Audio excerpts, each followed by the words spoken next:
You're watching Capitol View, Sunday morning talk focused on the political scene in Arkansas.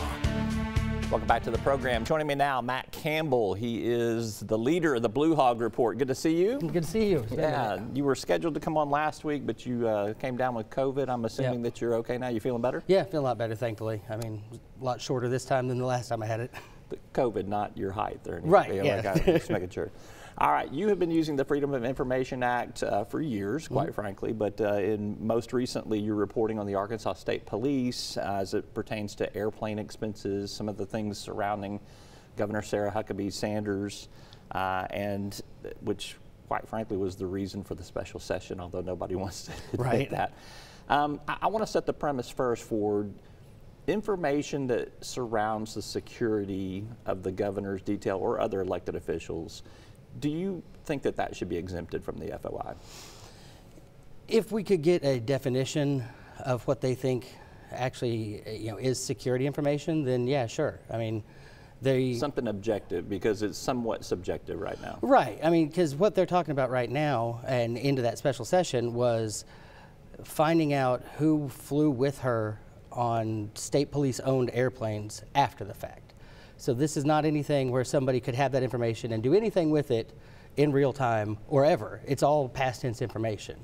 That and hiding expenditures based on who went where in the past. None of all this past information. Their only real excuse for it was, well, it would show our patterns and practices, but that's there hasn't been anything to show that that has created any kind of security issue. Right. My assumption would be there's always going to be somebody on that airplane with the security detail. But the new law that they passed in the special session, there's an exemption in there, and this, I'm just going to read a portion of it to you here. Quote, records that reflect the planning or provision of security services provided to the governor and a list of other elected officials.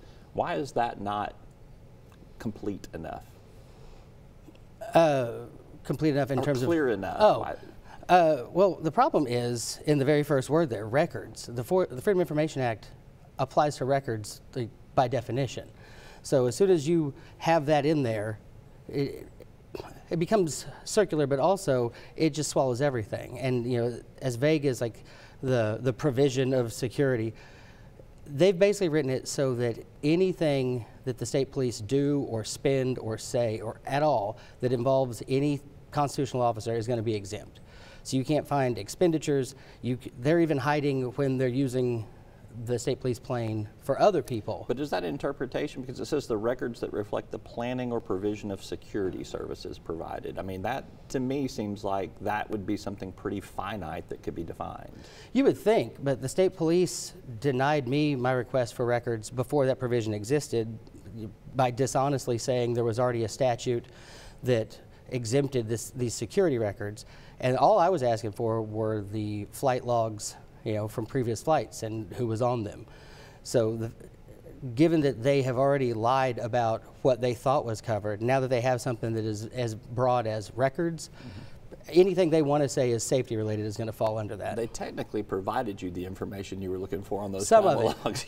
You weren't expecting it because it came in an Excel spreadsheet and not in a PDF, and you were able to unredact their redaction, I think. All they did was change the color of the cells on the Excel spreadsheet. Yeah, but there wasn't anything there either. So why do you think that there was this secrecy around it? I mean, it looks to me like they're trying to hide expenditures from the state police related specifically to the governor's European trade mission. It was when I started asking about what the state police spent on plane tickets and that kind of stuff to go on that trip that all of a sudden they backed up and didn't want to provide anything. Yeah. So previous governors have gone on those trips to Paris and London where these air shows are. It's an economic development conference. I've been covering that for almost 2 decades. Why is it important to you to know how she's spending that money when it is not different than what other governors, Beebe, a Democrat, Hutchinson, a Republican, have spent? Well, for one thing, because it is different. In the past, governors have taken 1, maybe 2 state troopers with them on this, and that's because state troopers have no jurisdiction over there. They're Arkansas state troopers. They're not over there playing, paramilitary to guard the governor in Europe. So the state troopers that go with the governor are just liaisons to local law enforcement to tell them, hey, here's who's coming with us, here's what we need. They don't really serve a role. She decided she needed to take... You don't think they're there protecting a governor if something were to happen? I mean, maybe, but they're not carrying firearms. So, I mean, at best they're... How do you know that? I don't know that. So. Oh, I've spoken to a couple of former state police higher-ups, I guess. It's entirely just a liaison role. And she decided she needed to take 5 for some reason. And that was, I guess, the first thing that sort of prompted is like, why? And then I want to know what that cost. And then when you started seeing some of the costs just of the governor's own staff going with her, like, this is going to total quite a bit. And from what I've heard, the AEDC Foundation didn't underwrite any of the state police costs like they normally do. Yeah. So it's all just taxpayer money. Would those same people have not been protecting the governor or her family if they were here in the United States too? I mean, it could have been the same expense. Well, it's not going to cost the same to fly from here to, say, Minneapolis as it is to... We're talking about them being on the payroll. And oh, the payroll's fine. I mean, yeah, they would have had the same salary. It's more the expense of taking 5 troopers that don't have jurisdiction, in Europe to Europe just to, I don't know, go to Disney World or Euro Disney with you and that kind of stuff. Or to provide protection for their family if they're in some different areas at the same time. I'm just, again, I'm trying to think through the scenarios that would be there. Well, I mean, I guess at best they would be the ones sort of explaining to the local police how security needed to be provided. I don't know that it takes 5 of them to do that. They might not have had police protection over there for everybody as well, so I don't know how that works. All right, you have also uncovered some files that pertain to a little over $18,000 lectern that was purchased. The governor's office, I think, originally purchased this. It's been reimbursed by the Republican Party of Arkansas on this. I'm assuming that this lectern probably cooks you breakfast and gives you a full body massage, maybe has a Keurig in it for $18,000 plus. I've never seen a lectern that does that, but they do make them, obviously. Why is that an important issue to you in terms of understanding why she has that or how the money was spent? Because you've got the answer to that question now. Because the whole thing just doesn't seem to make sense on its face. The lectern was purchased from a company that just does political events and event planning out of DC. They're not a lectern manufacturer of any sort. So it doesn't make sense why it was ordered from this specific company. They paid $18,500 for a lectern that they could have gotten for $5,000 or $6,000 less if they had looked literally anywhere else. But then also seeing the emails that led up to the purchase, there was this sort of, they didn't get a purchase order or anything for it. They were emailing back and forth talking about, well, we want to get this, like it had to be purchased before the end of the fiscal year for some reason. That's never been explained.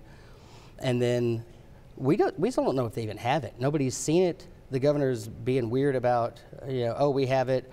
It was an accounting error. Actually, the GOP was buying it, but none of that makes any sense. That's protocol in terms of how the governor raises inaugural funds for their inauguration. Asa Hutchinson did this, Sarah Huckabee did this. That excess money goes to the state Republican Party. I know Governor Asa Hutchinson's furniture in his office was purchased by those leftover inaugural funds. I believe that's probably the case with Governor Sanders as well. I don't see anything wrong with that. I mean, it's weird, but I mean, it's private money. It's money that the governor raised. I mean, do you have a problem with that? I have a problem with it because it was purchased. If the state GOP had bought that lectern, whether it was $18,000 or $180,000, with those funds and just given it to the governor, that's fine.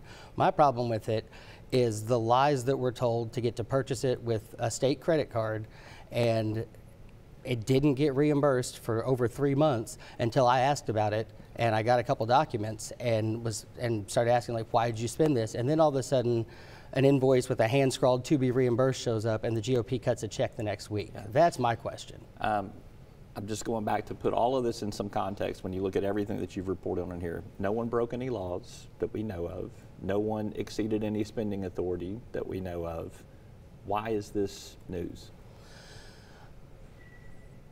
The reason that no laws were broken is specifically because the governor is exempt from the kind of state purchase laws that every other agency has to follow.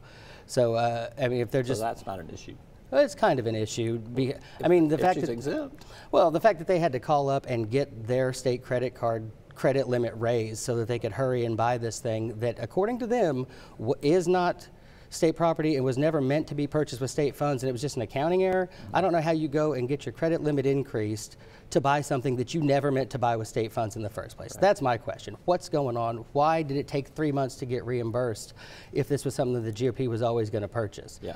Why was it only after I asked you why you spent this money on it that all of a sudden it was going to be reimbursed? All right, got to wrap it up there. Matt Campbell, thank you for being here. Good to see you. Appreciate it. All right, we're back with more right after this.